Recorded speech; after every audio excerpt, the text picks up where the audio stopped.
Good morning, Western Washington, and happy Wednesday. I'm Matthew Fab with Western Washington Weather, and we've got a lot to talk about today as we have multiple systems moving through the area, some active conditions in those systems, and a few different weather impacts to look at. So starting here with the satellite imagery, you can see we have this system moving into the area right now up from the south, bringing some rain through the day today, and then our next system going to bring some more showers across the region on Thursday and into Friday. So let's get started here with the radar.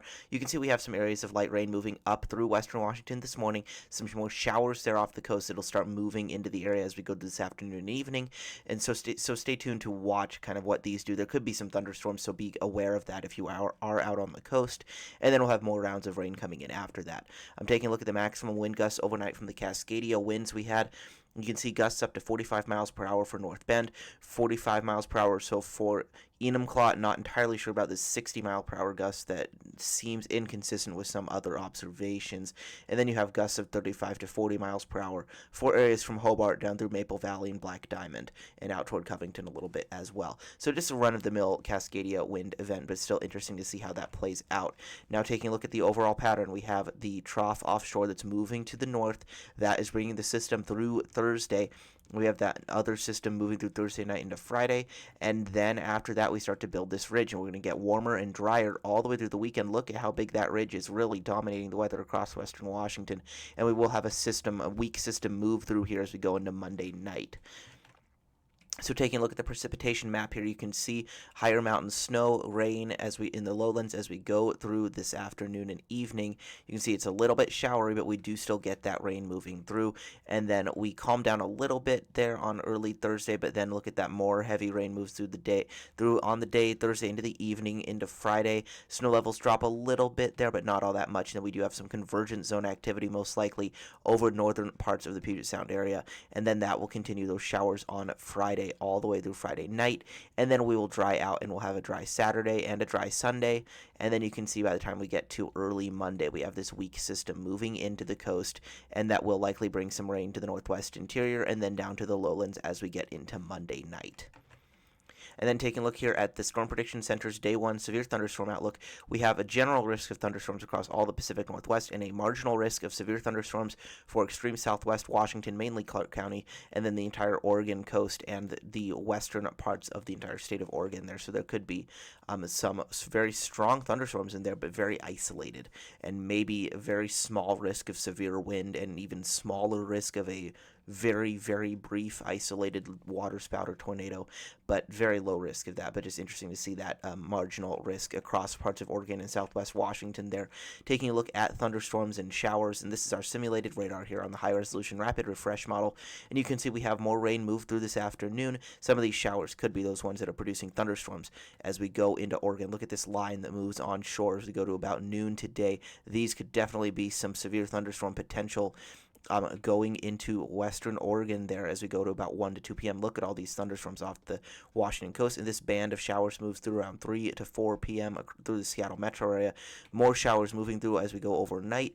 Heavier showers there maybe around 10 to 11 p.m., and some of that does produce mountain snow, and those showers continue as we go into Thursday morning. Then we get a more broad area of rain that moves through Thursday through midday, and then more showers after that continue bringing some heavy rain. Some of those heavy showers maybe Thursday evening. Look at that band that the high resolution rapid refresh model has moving through Thursday night and bringing down, really crashing the mountain snow levels right there. You can see potentially some snow even down towards Snoqualmie Pass, and those showers continue moving through all the way into Friday morning.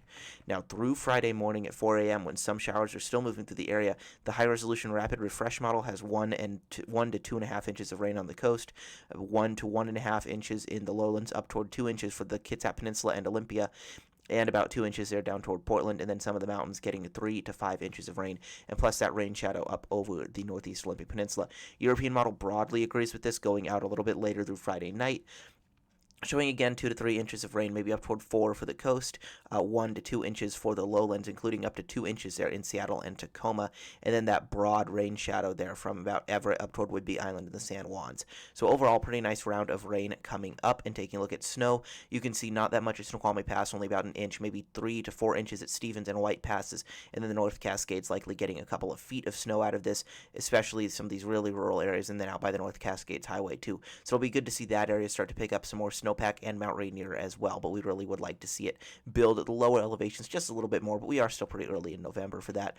And then taking a look at wind, you can see this is the Cascadia winds. The European model picked it up pretty well. As we go through the day today, we get more gusts to about 35 to 40 miles per hour across the lowlands going into this afternoon. You can see up to 40 miles per hour there over the northwest interior, and then 45 to 50 miles per hour on the coast.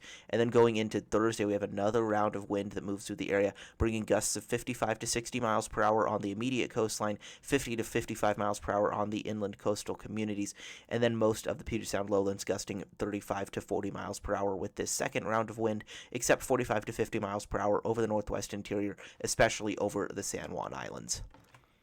And then taking a look at waves, we have a lot of big waves coming into the coast here as we go through today and tomorrow.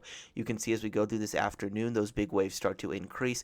And then as we go into Thursday, those waves continue to increase. Another big swell moves through Thursday afternoon and evening.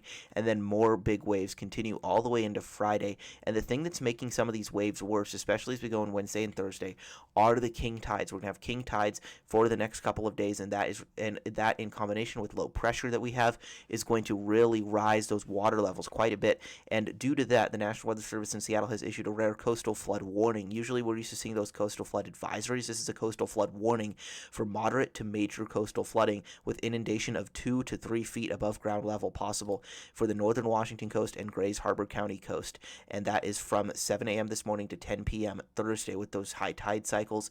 They're saying that significant coastal flooding due to high tides and storm surge is expected, could lead to numerous road closures and property damage. Strong surf and sneaker waves can also injure and knock people off their feet. Those waves potentially up to 20 to 25 feet. And there's high confidence in this, they're saying, with moderate to major flood inundations with midday high tides, particularly in Westport and La Push. So heads up for that, everybody, going in Wednesday and Thursday. That's not too common to see the Weather Service in Seattle issue that highest tier of coastal flood warning there. So heads up for that. And then taking a look at the temperatures, you can see today likely highs in the upper 50s to low 60s across western Washington. So a pretty warm one there for Wednesday. Thursday we cool down a little bit, those highs dropping to the mid to upper 50s. We cool down further on Friday with highs in the low to mid 50s. And then going into Saturday with that ridge building across the region, you can see those highs increasing to the upper 50s to mid 60s. Those warmest temperatures right there along the foothills with a little bit of downslope winds. And then going into Sunday, that ridge builds even more. Take a look at these temperatures. Extraordinary for November, really. You have highs in the mid 60s across western Washington. You're looking at 65 degrees in downtown Seattle as we go into Sunday, so that's pretty significant to see, even up in the 60s on the coast. So it'll be a beautiful weekend. And then going into Monday, we start to cool down just a tiny bit, especially for the coast and the northwest interior, with those highs dropping to the mid 50s. But the most of the rest of the lowlands have another really nice day under that ridge with highs still in the low to mid 60s. So some really nice days coming up once we get through this rain.